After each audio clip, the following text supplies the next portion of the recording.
खुलुमबाय बे समाव बडलेण्ड इंखं टेलिभिजननि स्टुडिय'आव आं ज्योति बसुमतारी। खुलुमबाय आं निहा ब्रह्म। दिनैनि गाहाय रादाबफोराव दं। बिटिसिनि गोदानै सायख'जानाय एमसिएलएफोरा समायखिरा लाबाय। तामारुहाट थानानि असि कपिल बराखौ जोबथेसालियाव दैथायहरबाय। बाथि बडलेण्ड एसेम्ब्लिनि स्पिकार महरै त्रिदिप दैमारिया बिसायख' जाबाय। लाइमोन लिरगिरि बुद्धदेब नार्जारिनो आंगुबै हरवेश्वरी हाज'वारि लाइमोन थुनलाइयारि बान्था। सिंगापुराव थानाय आसाम एस'सिएशननि सुबुंफोरनि हेंथायै सिआइडिनि गोदान समन। बिजेपिनि बारग' आफादगिरि राजेन गहाया दोलो नागारबाय। सुबनखातायाव एसएसबिआ जोलुर गेलेनाय बादायलायनाय बानजायदों। दानिया फैदो आबुं रादाबाव।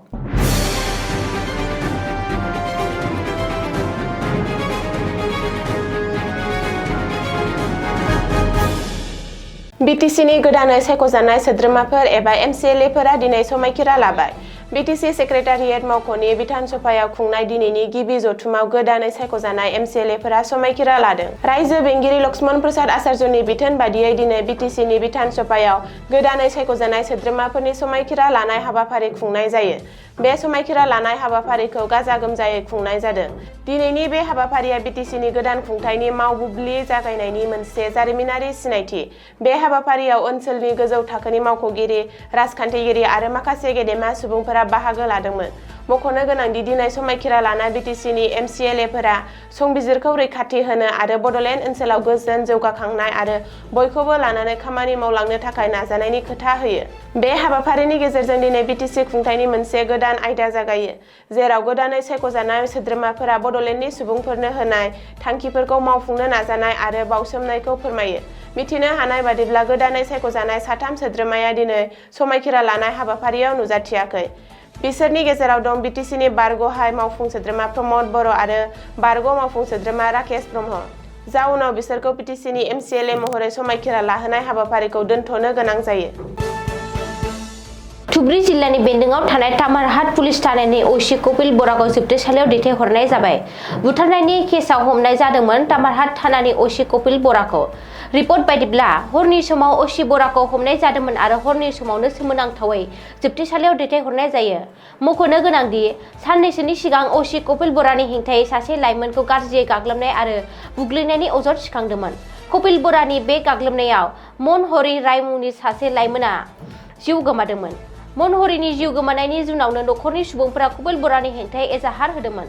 ओनसोलनि गुबुन गुबुन आफादफोराबो कपिल बरानि हेंथायै एजाहार होदोंमोन। बेनि उनावनो असि कपिल बरानि रिजार्भ क्लज खालामनानै होनाय जादोंमोन। दिनै गिबि खेब बडलेण्ड एसेम्ब्लि जथुम्मायाव रावनिबो जुजिदेरनाय गैयाजासे सायख'जायो मुस्रि दैमारिया स्पिकार एबा बुंथिगिरि महरै थिसनजायो। मुंख'नो गोनांदि बडलेण्ड हायुङारि गौथुमनि गाहाय खुंगिरि मुस्रि हाग्रामा महिलारिया गिबियै बडलेण्ड एसेम्ब्लिनि स्पिकार महरै त्रिदिप दैमारिनि मुंखौ थांखियो आरो एमसिएलए देरहासार बसुमतारी मदद होयो। लोगो लोगो गासै एमसिएलएफोरा आखाइ खबनानै मदद होयो। थामथि बडलेण्ड एसेम्ब्लिनि स्पिकार महरै रोंग'थि थानायखौ मख'नानै एसेम्ब्लि जथुम सामलायथ'नाय एमसिएलए रबिराम नार्जारिया बाखनाय बिबुंथि होनानै स्पिकार मासि फारसे हांख्रायनानै जौसाङाव लाबोयो। स्पिकार महरै त्रिदिप दैमारिया मासि लानाय लोगो लोगो इउपिपिएलनिफ्राय एमसिएलए देरहाबोनाय खाम्फा बरगयारी, बडलेण्डनि लेङाइ गाहाय रिहन दैमारि आरो बिजेपिनि दिगन्त बरुवामोना त्रिदिप दैमारिनो बराय बिबुंथि होयो।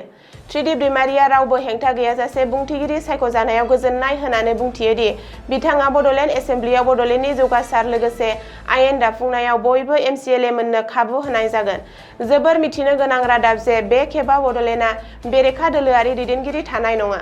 इउपिपिएलनि बिथिंनिफ्राय खाम्फा बरगयारी बेरेखा दोलोनि दैदेनगिरि महरै थिसननो थाखाय थांखि दैखांहरदोंमोन, नाथाय आयेन बादियै सा 14 बेरेखा हान्जानि थान्दै बे खेबनि बिसायख'थियाव गैयैलाय इउपिपिएलनि थांखि दैथायहरनायखौ स्पिकार त्रिदिप दैमारिया नाकच खालामो आरो बडलेण्ड एसेम्ब्लिया गनायथि होयो। मुंख'नो गोनांदि दिनैनि गिबि खेब बडलेण्ड एसेम्ब्लिनि जुरिजेन बुंथिगिरि एबा प्रटेम स्पिकार महरै त्रिदिप दैमारिखौ आसामनि रायजो बेंगिरिया थिसनहरदोंमोन। प्रटेम स्पिकार त्रिदिप दैमारिया गासै एमसिएलए मोननो समायखिरा लाहोनाय हाबाफारिखौ मावफुङो। मुंख'नो गोनांदि एमसिएलए मोननो समायखिरा लाहोनाय हाबाफारियाव पेनेल मासिगिरि महरै लाफादोंमोन फारियै रबिराम नार्जारि, बिजितगोरा नार्जारि आरो लोमस्राव दैमारिमोनखौ। नोजोर होनांगौ बाथ्रा दि दिनैनि गिबि खेब बडलेण्ड एसेम्ब्लि जथुम आरो समायखिरा लानाय हाबाफारियाव इउपिपिएलनि प्रमद बर', राकेश ब्रह्म आरो बिजेपिनि रेखा रानी दास बर'मोना बाहागो लायाखै। सा सानजा भारतनि लाइमोन लिरगिरिफोरनि 2025 मायथाइनि नैथि खेब आंगुबाय हरिश्वरीन हाजोआरि लाइमोन थुनलाइयारि बान्थाखौ दोंसे लामा नागिरनानै सुंद' सल' बिजाबनि थाखाय लाइमोन लिरगिरि बुद्धदेब नार्जारिया मोननो हादों।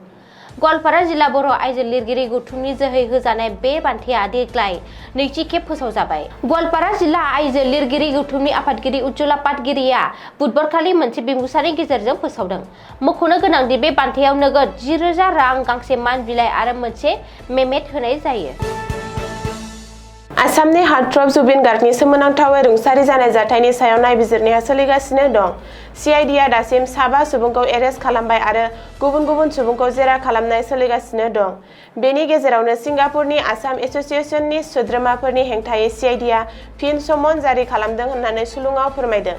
रिपर्ट बादिब्ला सिंगापुर आसाम एस'सिएशननि सोद्रोमाफोरा जुबिन गार्गनि अबथिरा रुंसारि जानाय केसनि सायाव नायबिजिरनाया जेबो रोखोमनि मदद होआखै।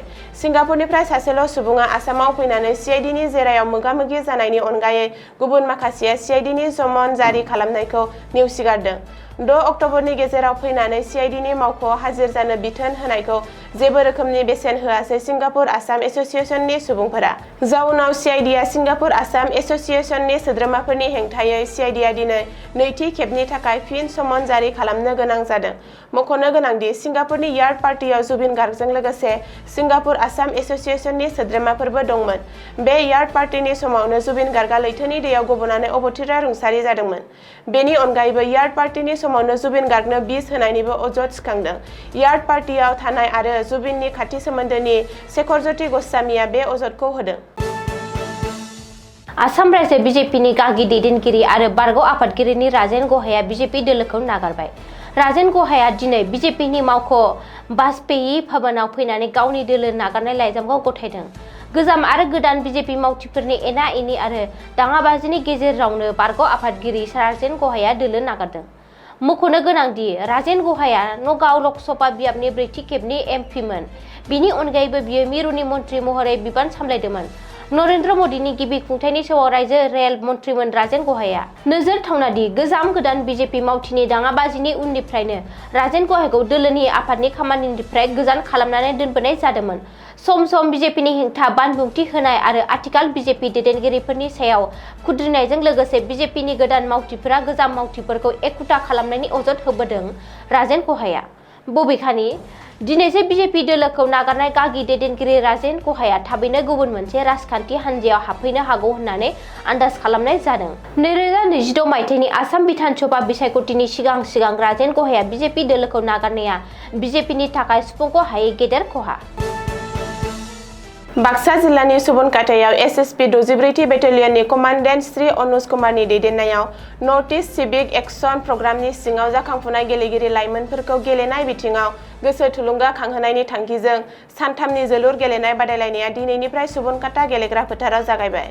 बे टुर्नामेन्टआ 9 अक्ट'बरनिफ्राय 11 अक्ट'बरसिम जागोन। बे जोलुर गेलेनाय बादायलायनाय बेखेवनाय फोरबोखौ 64थि एसएसबिनि एसिस्टेन्ट कमान्डेन्ट श्री बिश्वजित भौमिक आरो गावबुरा मुस्रि सदानन्द दासआ जयै बेखेवनानै होयो।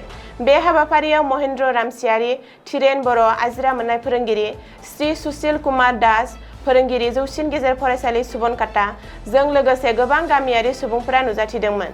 बादायलायनायनि गिबि सानाव गासै 3 गोसो गुदुं बादायलायनाय जादोंमोन। गिबि गेलेनायाव नर्थ इस्ट आइजो जोलुर क्लाब सुबनकाटा ड्रेगन स्पर्ट्स आइजो क्लाब बागापाराखौ 3-0 गलाव फेजेननानै सोमोनांथावै देरहासारनो हायो। नैथि गेलेनायाव नर्थ इस्ट क्लाबा सुबनकाटा हौवासा आरो जोलुर क्लाब दारागावनि गेजेरजों गोख्रों जुजिलायनाय जायो। मोन्नैबो हानजाया थिखानाय समनि थाखाय समान-समान जादोंमोन, जायनि उनाव दारागाव क्लाबा ट्राइब्रेकाराव 2-1 गलाव देरहानो हायो। थामथि गेलेनायाव माइनर क्लाब पाटकिजुलि हिन्जावसाआ सुखंजलि फुटबल क्लाबखौ 6-0 गलनि फारागथियाव फेजेनो। बे बादायलायनायाव गासै 12 हानजाफोर, हौवा 8 आरो आइजो 4 बाहागो लागोन। जोबथा बादायलायनाया 11 अक्ट'बराव खुंफुंजागोन। दिनैनि रादाबा एसेनोसै। गोजोन्थों।